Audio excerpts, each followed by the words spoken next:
So, welcome to the final panel of today's Food Security Summit. I have the pleasure of introducing Shannon Maynard and Nick Osborne, and they're going to talk to us. We're going to zoom in from the kind of global approach to look at what's going on in the US and even more locally in the Lowcountry scene. So, I'm going to introduce the two speakers, talk a little bit about especially Shannon's organization, because the title is a little difficult just to divine what exactly it is. So I'm going to give a little bit of a definition of that. And then I'll start asking a few questions. My questions are a combination of questions that I've devised and also that I received in advance from some students and other community members who submitted questions. And then we'll have some time, as we did in the last panel, for public questions.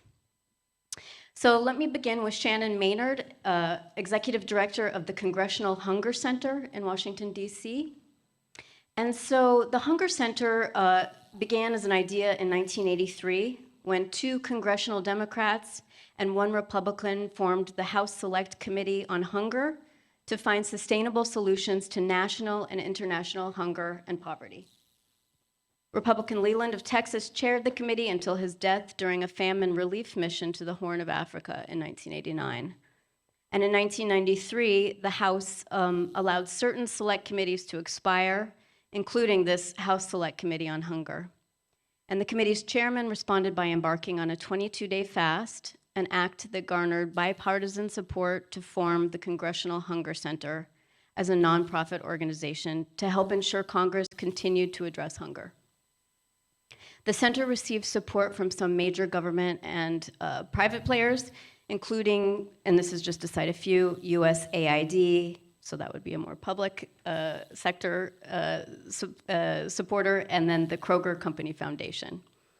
And as, I can't remember who mentioned, maybe Barron mentioned at the beginning that your organization now that you run, the Congressional Hunger Center, has over 800 alums who've participated in the programming. And so Shannon runs the show, and she assumed the position of Executive Director of the Congressional Hunger Center in September 2015. And prior to working at the Hunger Center, she served as Chief Talent and Knowledge Officer at Grameen Foundation, where she was responsible for efforts that were aligned with the organization's global poverty alleviation strategy. Shannon joined Grameen Foundation in 2009 as the founding director of Bankers Without Borders, a global skills-based volunteer initiative to connect top volunteer talent with social enterprises using market-based solutions tailored to the needs of the world's poorest people. And previously, she was the executive director of the President's Council on Service and Civic Participation under the George W. Bush administration and managed strategic initiatives for the federal agency, the Corporation for National and Community Service, where she spent almost 9 years, including posts with AmeriCorps Vista, and the Office of Public Affairs.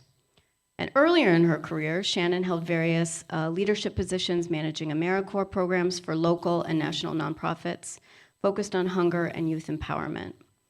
Her work has been featured in the Stanford Social Innovation Review, Nonprofit Quarterly, and the Chronicle of Philanthropy. And she also serves as adjunct faculty at the University of Maryland School of Public Policy. So it's a real privilege. You're ubiquitous. You do so many different things, and you have so much experience. I feel so old after you read that. It's amazing. And then let me present our other speaker, and then we'll have time to speak with each of them individually. Nick Osborne is the president and CEO of the Lowcountry Food Bank. He's spent more than 30 years of professional experience as a leader in development and humanitarian operations within the nonprofit sector. His experience includes work in more than 40 developing and high-risk countries with global international organizations. He started his career as a volunteer in Zambia, working alongside rural farmers on a food security project in the rural Copper Belt. In 1996, Nick joined CARE as a sector coordinator addressing the livelihood needs of communities in peri-urban settlements in the Copper Belt cities of Zambia. He then led the establishment of CARE's presence in Malawi and developed a range of poverty-focused programming that covered a broad range of rural agricultural and safety net programs, as well as emergency response, health, and education programs. In 2005, after the Asian tsunami, Nick headed up CARE's program in Sri Lanka, which included a focus on the Asian tsunami response and recovery programs in an increasingly complex conflict environment. And in 2009, Nick served as CARE's regional director, overseeing the operations of regional and country office strategy, programming, and performance across the Asia region. In 2012, Nick moved to CARE's headquarters in Atlanta to serve as the Vice President of International Programs, where he directed global humanitarian program delivery across 5 continents with 35 country offices, with a focus on eradicating poverty and social injustice. In 2020, he took up his current position as President and CEO of the Lowcountry Food Bank, based here in Charleston. You've lived everywhere, and now we've got you here, settled in the Lowcountry. We feel really lucky. It certainly feels like it, yeah. So I guess as a first question, oh, and I should probably introduce myself as well. My name is Lauren Ravalico, and I'm an associate professor of French and Francophone Studies and associate director of Women and Gender Studies here at the college. So I'm actually going to start with kind of a professorial sort of a question, which is a defining our terms kind of a question, which is talking about the words hunger and food insecurity. I'm wondering, especially in the US scheme, if those are synonymous terms, if there's some kind of official definition of what those mean. You know, when we started today, we watched a video that showed a lot of different images of what hunger and food insecurity look like. And they're images I'm familiar with, like brown and black babies, for example, very emaciated in foreign countries and that kind of thing. And I'm just wondering if that's the definition, the image of what we're supposed to understand the range of meanings of hunger and food insecurity are here. Well, Lauren, I tell people this, right? Hunger is a physical condition that we can all feel throughout the course of the day. Whereas in the US, we've defined food insecurity, it's more of an economic condition. And we look at the idea that frequently, on a frequent basis, someone does not know where their next meal is going to come from. And so there are gradients. The USDA looks at and measures food insecurity, and there's gradients of food insecurity in terms of the frequency of which people are experiencing not knowing where their next meal is going to come from. Yeah, I would say the same. I mean, many of us here today could be going through the morning feeling hungry. But we're fortunate that we can walk to the back and we can pick up something to eat. But I think someone that is food insecure doesn't have that luxury, doesn't have that choice, doesn't know where their next meal is going to come from, doesn't have the ability to be able to access the resources to be able to access that food as well. So therefore, it means that someone that is food insecure can't live an active and healthy life, can't be productive in that life as well, and faces many challenges as a result of that, and faces the consequences of that. But I would just add, again, when we look at hunger and food insecurity globally, again, we do look at malnutrition. We think of malnutrition. Whereas in the United States, hunger is really a hidden and a chronic problem, right? That's often existing in someone's home, and we see it manifest itself in the child who shows up tired, challenged at school.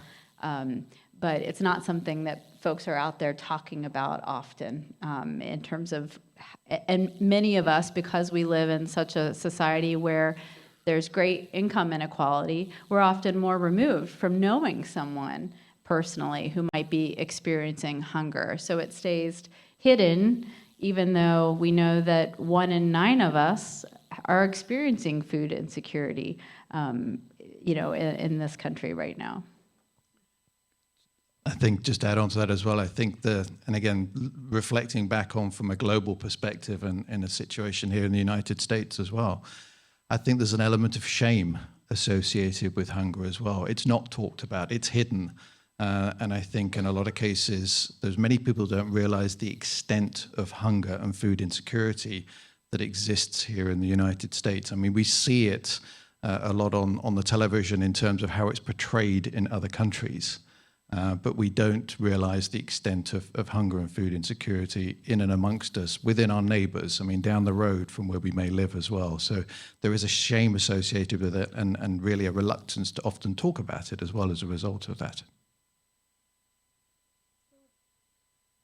That's a very interesting question, and I'm wondering if, especially you, Nick, if you could follow up and talk a little bit about how the Lowcountry Food Bank seeks to establish a sense of dignity instead of shame for people that are food insecure. I think shame and poverty seem to be kind of linked, and your organization, I think, does a lot of really good work in trying to decouple those notions.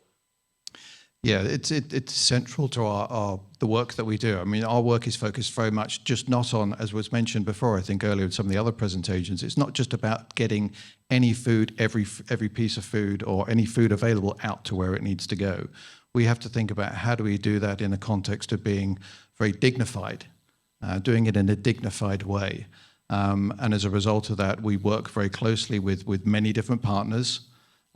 We work with, we couldn't do the work that we do without the food pantries and the partner agencies that we work with. So for example, at Lowcountry Food Bank, we work with 250 food pantries and food partners across our service area. And as part of that, we are working with those partners to be able to provide food in a dignified way. So for example, our partner agencies are running pantries. So we're running pantries and helping to work with those partner agencies to create an experience that is no different for if you were to walk into a grocery store. So it's moving away from this saviorism and handing out any type of food, but giving it with dignity, giving someone the opportunity to walk into a pantry and to be able to make the choice that any of us make. So when we walk into a supermarket, we have the choice of what we want to purchase. So it's creating that same context and that same environment that is important for our neighbors that need help and support. Part of that also is around some of our nutrition education programs as well, is ensuring that people are aware of the importance of nutrition. It's also, in light of that importance of nutrition, a lot of the food that we are providing through our partner agencies is very much focused on nutrition. So, for example, at least 50% of the food that we are distributing is either a protein, a produce, or a dairy product. So it's making sure that someone's diet that they're receiving food from is nutritious. So again, it's giving dignity to food that is being received by our neighbors. Well, for me, I think solving hunger in the United States starts with really listening to and engaging people experiencing hunger and poverty. And unfortunately, we've allowed myths to be perpetuated about why people experience hunger and poverty, and that, it's because they're lazy or they won't get a job. When you look at the reality of, new jobs created every year, most of those are low-wage jobs. So I like to think about hunger as it's a moral problem and a math problem. Whenever I go to a new community, I look at what the average rent is for a one-bedroom apartment. And then I go and I look at what is the minimum wage being paid at, a big retail store that I might go shop at. And I start to do the math to look at how much does housing cost. Here in Charleston, I saw that a one-bedroom apartment is about $1,600 a month.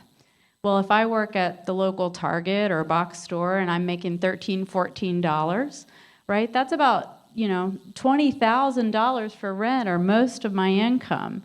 So, I've worked globally and domestically, and there's this idea that people are experiencing hunger because of their own choices, their own faults. And the reality is there's a whole system and things completely outside of people's control that have put them in that situation. And most often those people are making more and better financial decisions every day than the CEOs of Fortune 500 companies. They have to in order to make those dollars stretch and cover transportation, healthcare cost, and then have some left over for food. So what you just said, it definitely emphasizes your definition of food insecurity as an economics problem. I wonder if we can talk a little bit about some of the systemic problems that contribute to hunger and food insecurity in the US. And you can also, since you're both extremely well seasoned in the global scene, there's certainly no rule that says you can't talk about that too. But I'm just thinking about the various inequalities that we face in this country, specifically racial inequality, and also, since we talked a bit at the beginning of today's session about the correlation between hunger affecting women and children disproportionately, also gender inequality, and the kind of ways in which gender and sexuality unfold in America that contribute to these problems. Sure. At the Hunger Center, we have an online academy, Zero Hunger Academy, where we put together a series of resources to help people. Nobody wants hunger to exist. Nobody wants hunger to exist in the United States, but we have to step back and look at what are the root causes, who experiences hunger, what is working, and what can we all do to help end this problem. And so when we look at the root causes of hunger, I said 1 in 10 people experience food insecurity in the United States. That number went up during the recession in 2008 and stayed up and went back down. But the reality is we've had about 10% of our population being food insecure for the last 30 years. We're very comfortable that this exists. And the reason why is we haven't addressed the root causes. The root causes are not necessarily unemployment, but underemployment and low-wage jobs. And this idea that, if someone can work 40 hours a week, should there be dignity in what they're paid that they can actually afford to cover all their costs and have enough money for nutritious food? Another key piece of that equation is housing and affordable housing and rent. And right now, we've been in this period of inflation and we're starting to see other prices come down except rent. It is sticky inflation there and it's impacting, right? Rent eats first. And so for most people, until we solve affordable housing, we cannot address food insecurity in this country.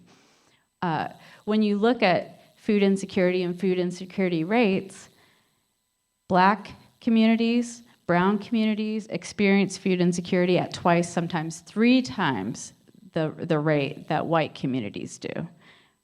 We can't just look at that and not explain it and realize that hundreds of years of systemic inequalities have led to things like redlining and access issues in terms of nutritious foods, wealth inequalities and the kinds of personal safety nets that other populations and communities can rely on in tough times. So there's just a series of racial inequities that have led to some communities experiencing hunger more than others. Seniors, rural communities, and single families. It is a real challenge if you look at the trade-offs of childcare and work, and again, making all of these financial decisions in terms of rent, childcare, and then paying for everything else at the end of a month. Are your organizations just basically triaging those problems, or is thinking about the systemic causes part of the work itself? And then maybe along with this question, because we've been talking kind of conceptually until now, if you could also just tell us a little bit about your work and how your work works, what your organizations do. You work more, it seems to me, with students and fellowship programs and that sort of thing, and your organization depends on a lot of volunteer work. And so if you could include that also in your responses.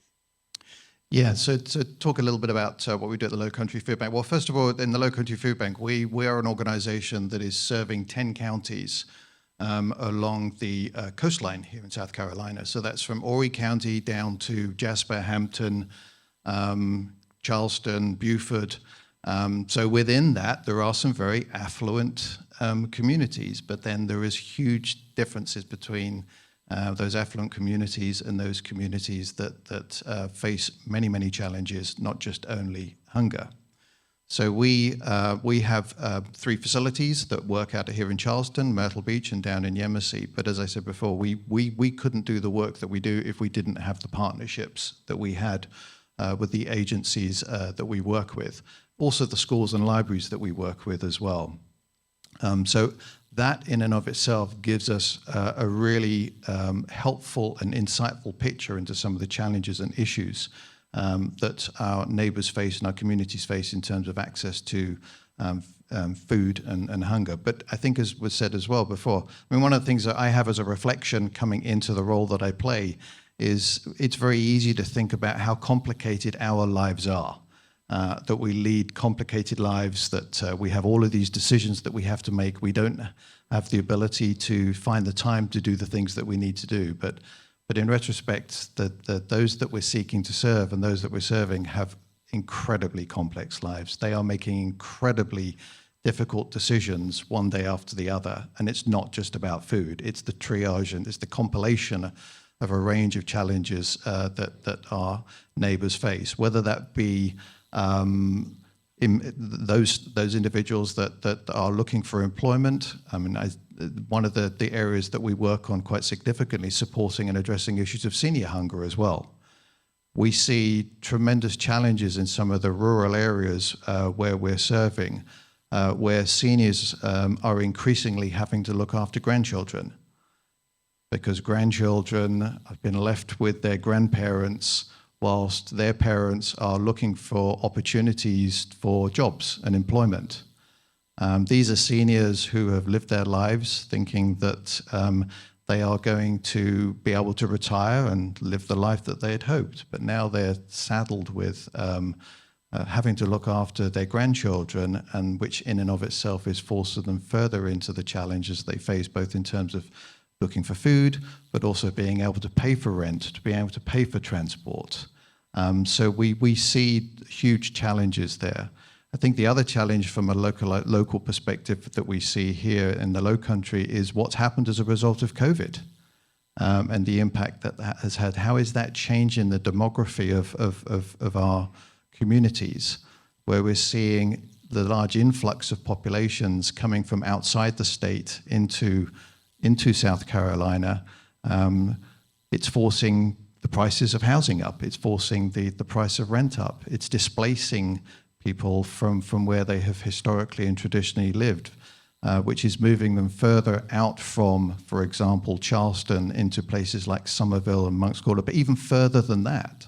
So in that shift and that change that's taking place is putting additional burdens and challenges on those households in terms of their ability to access jobs, because to get a job here in Charleston, you have to drive.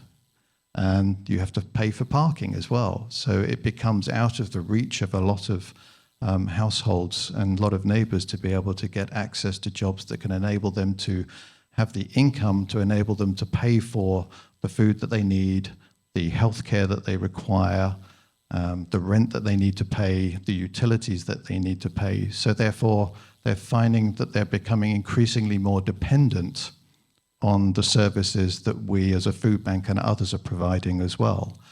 So again, that's creating that dependency, and it becomes harder and harder to break those cycles.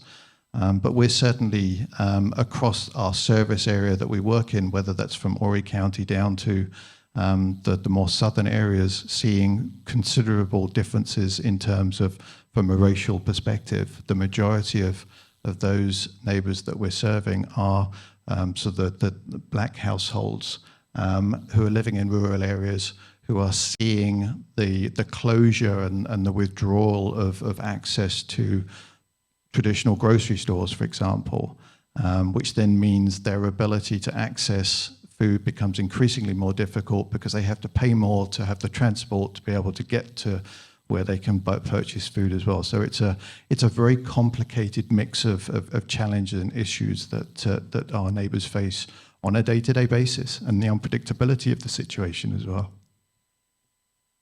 If I could just ask one follow-up, and then we'll move on to the Congressional Hunger Center. But we received a question in advance about the concept of food deserts, and someone putting into question whether you agree that there's evidence that putting grocery stores in food deserts is helpful or not helpful?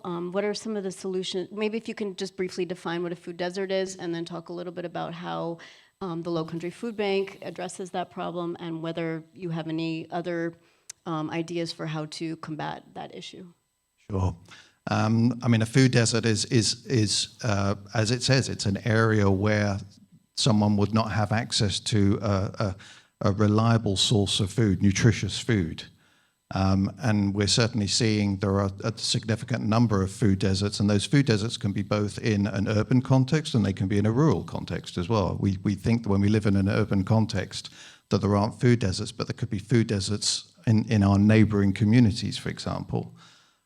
So I think when we talk about the need for a grocery and the disappearance of a grocery, and do groceries solve the issues of food deserts, I think a lot of it depends on the type of grocery we're talking about as well. It's groceries that a retail store or a grocery needs to be able to provide adequate, effective, reliable, nutritious food as well.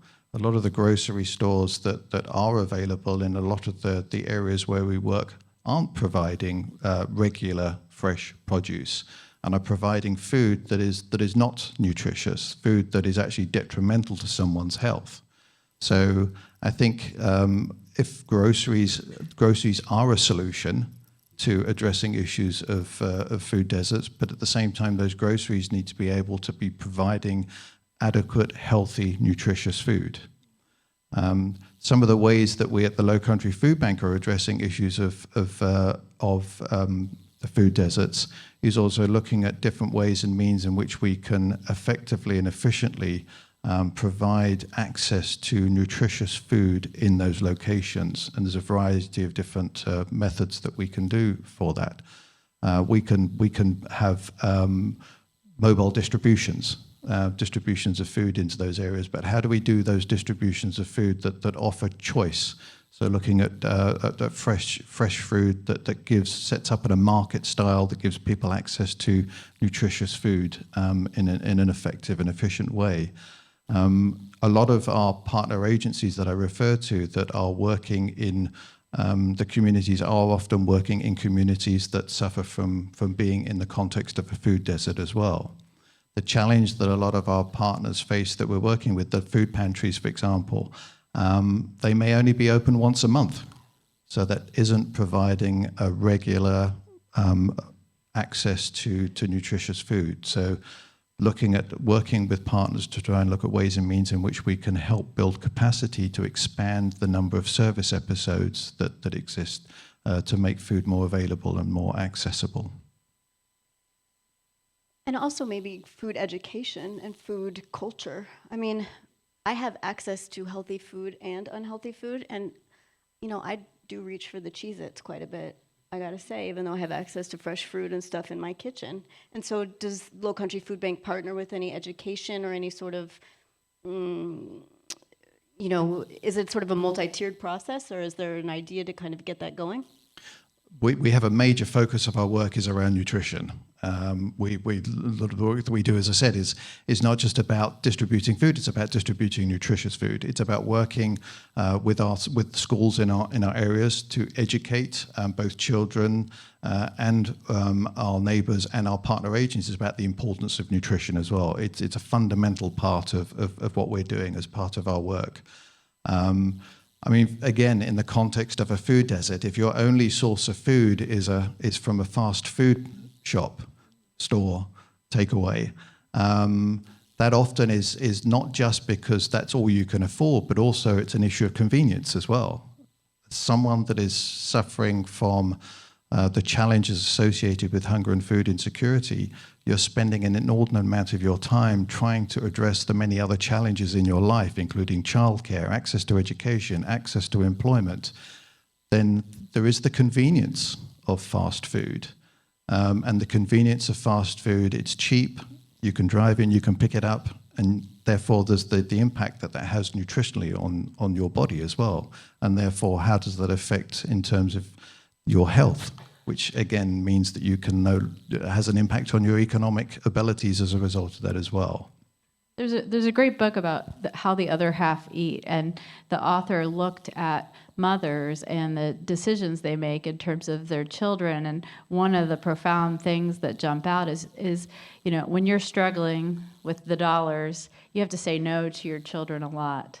And so oftentimes it's not that a mother doesn't know that, we shouldn't go to McDonald's, but food and the cost of food is something when a kid asks for that sweet treat or that McDonald's, it's one time where you can say yes to your children in a time where so often you have to say no. So it's often a lot more than just, we all know often what's better for us, but there are a lot of factors that go into our decision making.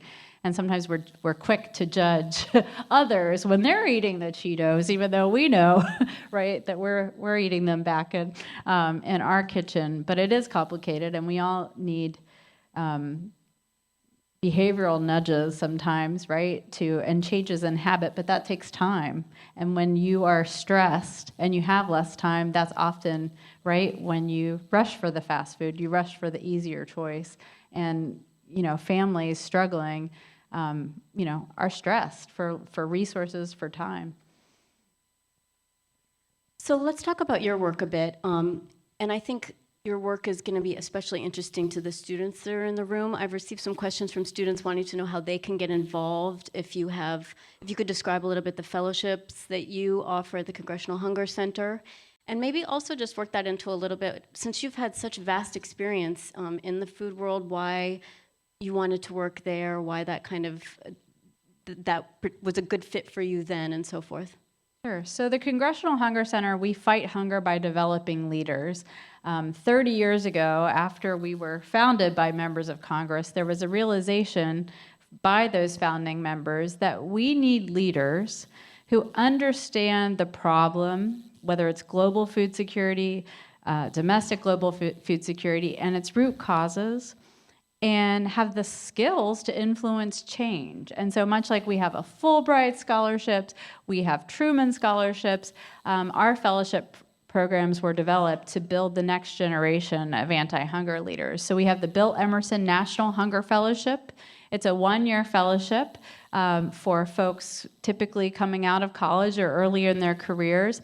And during the course of that year, you spend half of your fellowship working to provide capacity and support to organizations like the Lowcountry Food Bank around the country. And then you come to Washington, D.C. for the second half of your fellowship to be placed at organizations like USDA, the Brookings Institution, Feeding America and their policy division, to really look at the policy implications and the role that policy plays in fighting hunger. We have the Mickey Leland International Program, which is a 2-year program where folks are placed with groups like World Food Program, CARE, Mercy Corps, working on hunger around the world, and then again looking at the policy implications on the issue. And more recently, we launched the Zero Hunger Internship because we recognize that for many students, and I wouldn't be here today as a first-generation college student if I didn't have a scholarship that allowed me to go to Washington, D.C. for the summer and get exposed to public policy and this world of organizations advocating for change at the federal level. So we have a paid 10-week internship where college students, freshmen, sophomore, junior, seniors, can apply, come to D.C., be placed at anti-hunger organizations, and participate in a seminar with other college students who care about these issues. So within that, again, the students are getting exposed to the various, again, complexities of these problems, but also what is working. Our fellows, our Emerson fellows, just to give you a sense of some of the work that they're doing. In Ohio, they were working with a food bank serving northern Ohio, and looking at the creation of community hubs. There are a lot of vacant, in fact, grocery stores in communities that could be repurposed to be community hubs designed by communities to be resources, to not just provide food, but access to other resources that can help improve the lives of that community, but that it would be designed by the community. We have a lot of fellows. We had a fellow working in Chicago with the Chicago Food Policy Action Council. In Chicago, there are policies where the Cook County and the city will lease or sell land that's not being used to urban farmers to develop and use, and many of them are using for not just feeding themselves, but livelihoods, developing livelihoods around that. And so one of our fellows created a mapping tool and website to make all that information more accessible to urban farmers, that these pockets of land exist and can be purchased at low costs for their use. So our fellows are working on a diversity of solutions at the local level, and they bring back, and almost in every project, they're going out and talking to communities and actually understanding what their needs are. In DC, we have a situation where seniors experience hunger at a greater rate than other populations. And so one of our fellows worked with the DC Office of Planning to go out and interview seniors themselves experiencing food insecurity to understand what their challenges are, because there are all these programs that exist that could be servicing them, but they're not often getting connected to them. And so figuring out one of the solutions that came out of that and is now being funded is an ambassadors program, where there are advocates out there that are helping other seniors connect to all the programs that actually exist for them. And then I'm really proud that we have this amazing network of alums who've gone through our programs. I'm one of them, who are really leading change across sectors. And I'll give you a couple of examples. One of our alums is the board chair of a group called DC Greens that really works on food access issues in Washington, DC, and this idea of food as medicine. And so they have rolled out a prescription program for seniors in the District of Columbia, where several private healthcare insurances are covering the cost of doctors prescribing food as medicine. The head of the Walmart Foundation's hunger portfolio is one of our alums, and we have many alums working in the private sector, looking at the global sustainability practices of companies like Mars, or how the Ford Foundation gives out its dollars. One of our alums is the head of an organization called Hunger Free Colorado, focused on ending hunger in Colorado. And he successfully helped lead a ballot measure recently that the residents of Colorado voted on to provide free school meals. They're going to pay state taxes and more taxes because they want every child in the state of Colorado to have access to free school meals. We all got a taste of what free school meals could be like during the pandemic, and then that got rolled back, but we're starting to see many states step in and say, we want to keep free school meals for all, and we're proud that our alums are leading that change across the country and around the world. So I want to be attentive to time. I'm wondering if we can, I have more questions to ask, but I'd like to take some questions from the audience. So if you have a question to ask our two speakers, please come up to the mic, say who you are, and then ask away. We know who you are, Hollis. Okay, great. So there's something that's been puzzling me in these conversations. And so I'd like to put the local and the global into conversation here for a minute about the picture that has been painted on the causes versus correlations when it comes to global hunger. So based on the conversations we've been having so far, it seems to me that the picture that is painted on the local level seems to be much more textured, recognizing the systemic causes of inequalities when it comes to hunger. Whereas, as we were having the conversations on global hunger, it seems to me that there's a hesitancy to engage or entertain the root causes of hunger.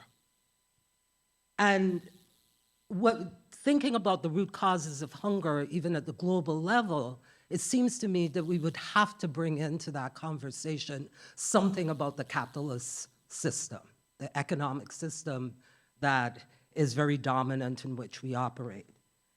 So I'm kind of wondering, why is it that at the global level, in terms of the conversation, when it comes to global hunger, why does it seem as though people are much more comfortable in terms of addressing global hunger by pointing to the symptoms, such as conflict, right, rather than the roots of global hunger?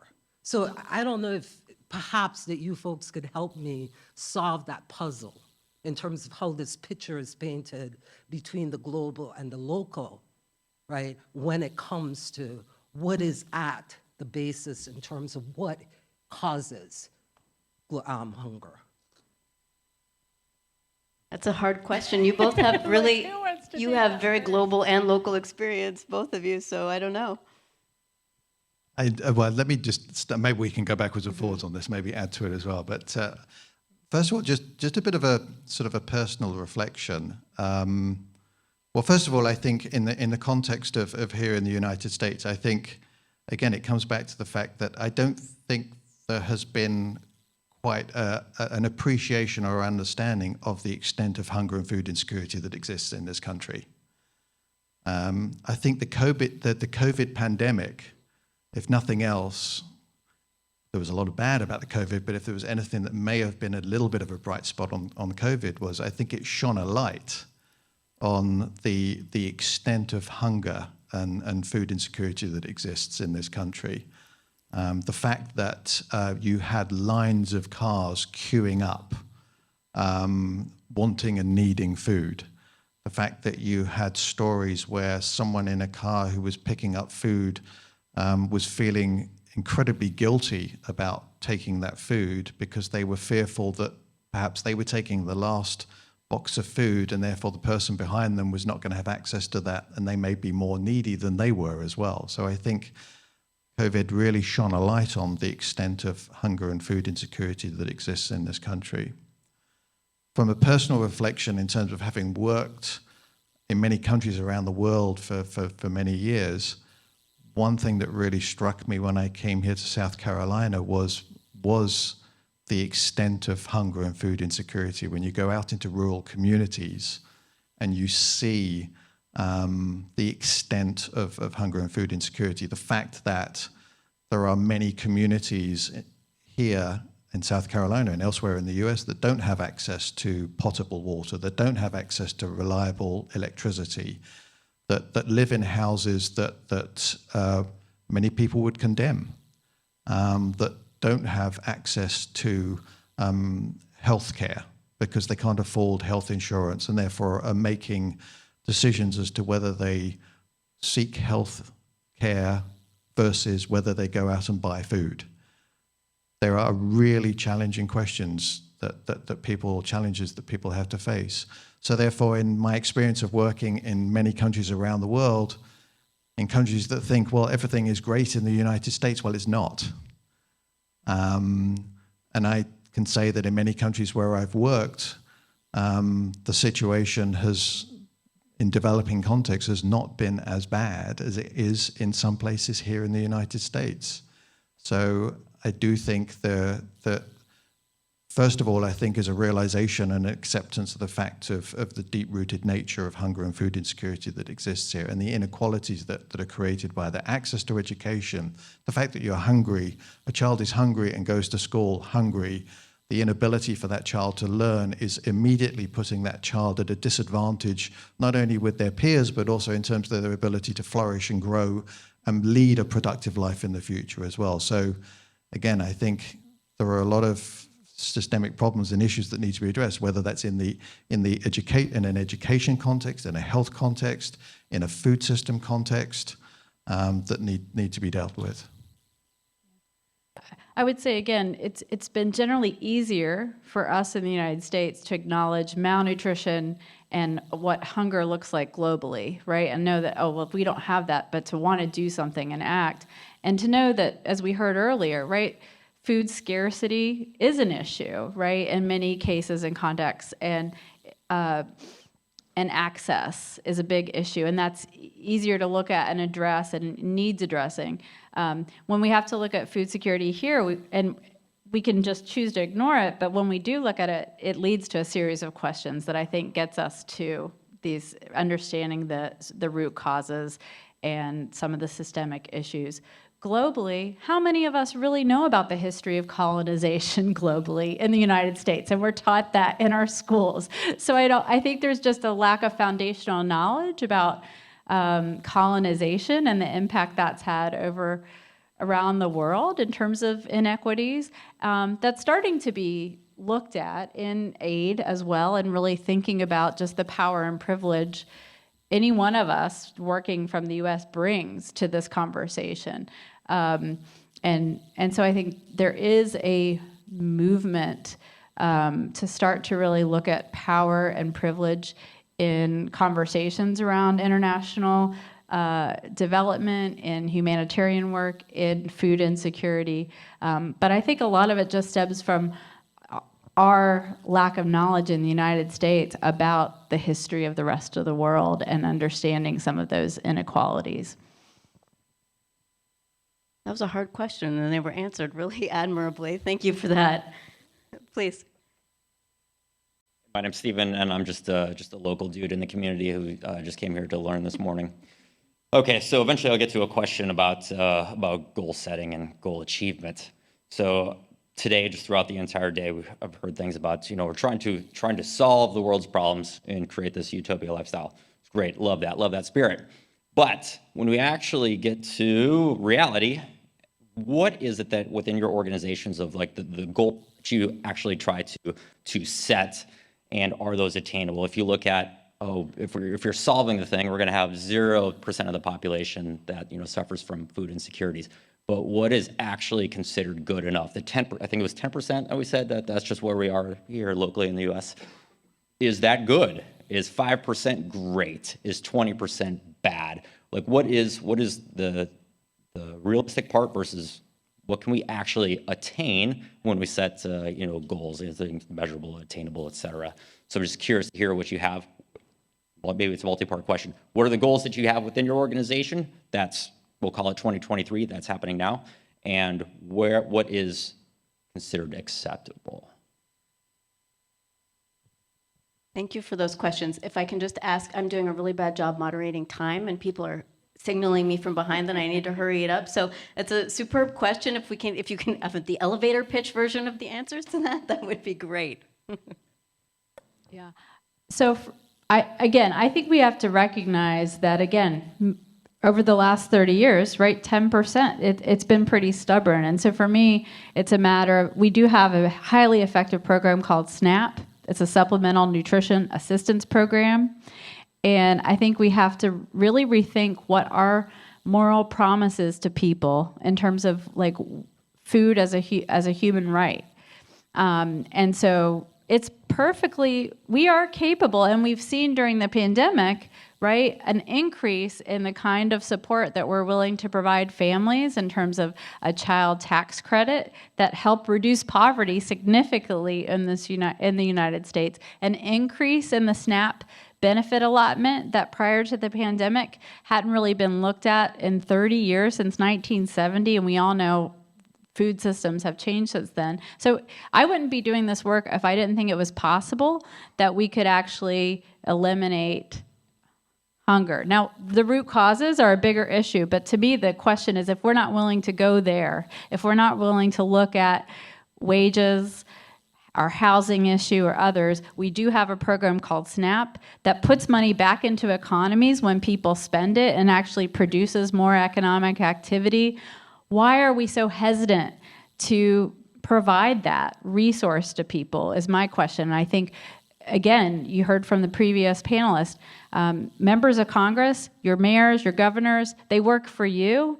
And the number one thing that influences them are meetings with constituents. And so it may feel very uncomfortable for you calling your member of Congress or calling going to that local meeting, but I'm sure it's not nearly as uncomfortable as it is to the person who's experiencing food insecurity all the time. And so, we are not seeing progress because we are not seeing pressure on and political will built to say we want to do something. But where you see it, like I mentioned in Colorado, people voted and they said, we want to provide free meals to all of those kids. So we need more actions like that taking place, and it is possible to have no food insecurity in the United States.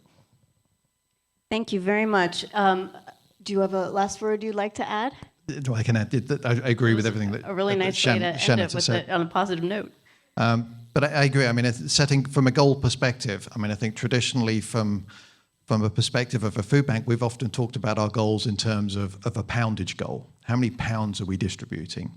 But I think we're very much shifting and have shifted. It's not just about the pounds, it's about what goes into that. So looking at issues of equitability, looking at issues of nutrition. So it's one thing to distribute, as was mentioned before, 40 million pounds, but how much of that was made up of a nutritious diet that can make a nutritious difference to someone's life?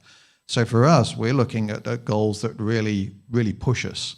So setting audacious goals. So how can we impact the issue of food insecurity by reducing the amount of food insecurity by 25% by 2025?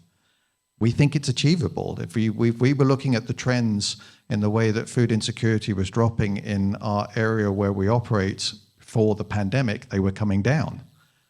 They shot up significantly as a result of the pandemic. So we truly feel that by setting a goal of 25% reduction in food insecurity by 2025 is achievable. It's audacious, but again, we're not going to do it by ourselves.